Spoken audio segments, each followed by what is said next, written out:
Okay, so let's actually first, let me show you how to get down onto the floor. And let's just say I had hip replacement in my right hip a while ago, and I had the hip precautions, posterior hip precautions. I don't have that anymore, but let's just pretend and be mindful of the hip precautions that I had.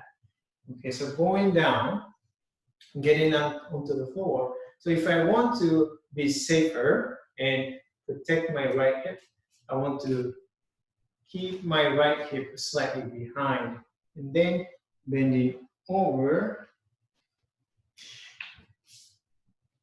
getting down, and sit down to the floor.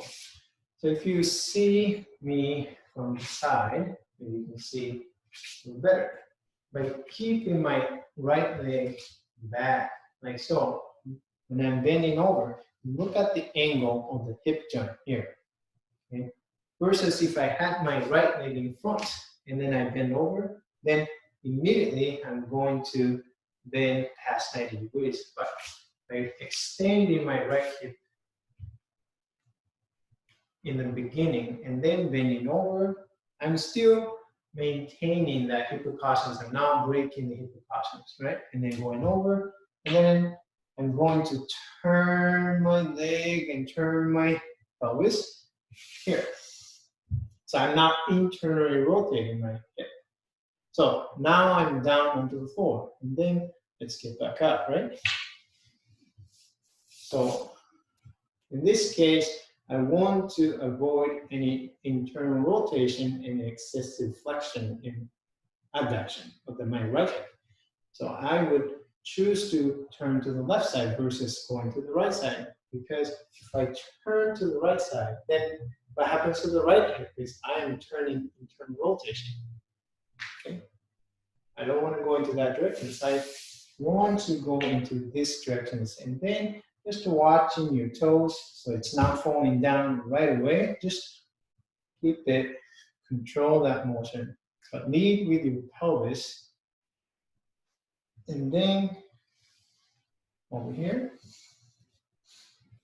And keeping your right knee slightly back further. And you can try to come up onto the kneeling. And if you can come up from there, great. If you need to hang on to something, and just come to grab a counter, hold on to the couch, and trying to come up to sitting. Here, come up to standing. So now I'm standing, and then I move, I got up off the floor without breaking hip precautions, right?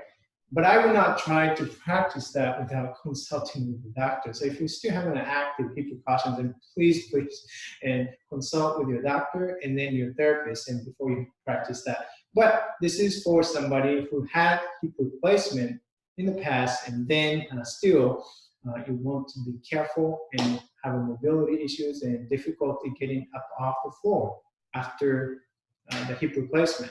And you can practice that, okay? And another one is, somebody asked me, so what do I do? I have bilateral hip replacement. So now, it's a little more complicated, obviously, because you have hip precaution on both sides, or you did have a hip precaution on both sides, and mobility issues in both hips. It makes it much harder for you to get down into the floor and get back up, right?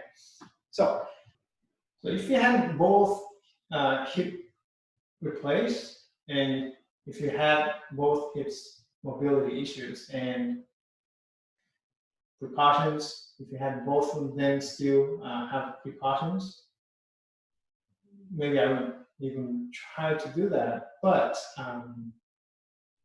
if you don't really have any precautions, but you should want to be careful. And then probably the easiest way to do that without breaking any precautions is probably sit, starting on the couch, okay? And then probably just scoot yourself down, slowly down onto the floor. Keeping your legs extended, sliding down, scoot your bottom down. Okay, so that's That's how you get down onto the floor. I do have to think about any other ways to do that, but right now, this is probably the easiest way to get down onto the floor. So if you want to be careful with the hip precautions. And now getting back up, that's a tricky one, right? So how do I do that? Okay, so now I am down on the floor. Okay, so now I'm getting back up off the floor. I'm sure there are other ways to do that, but let's just try what I came up with. So I'm going to be lying on my stomach.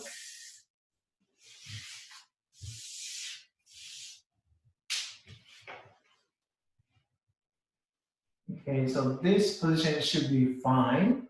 Okay, my hips are extended, my legs are neutral, my hips are in a neutral rotation. Okay, so from here,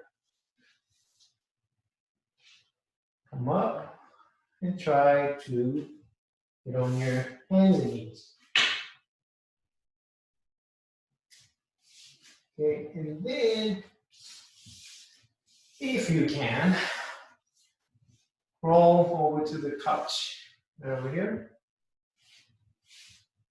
And now you're kneeling, so you're now safe place, right?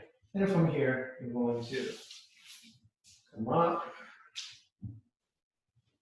and stand.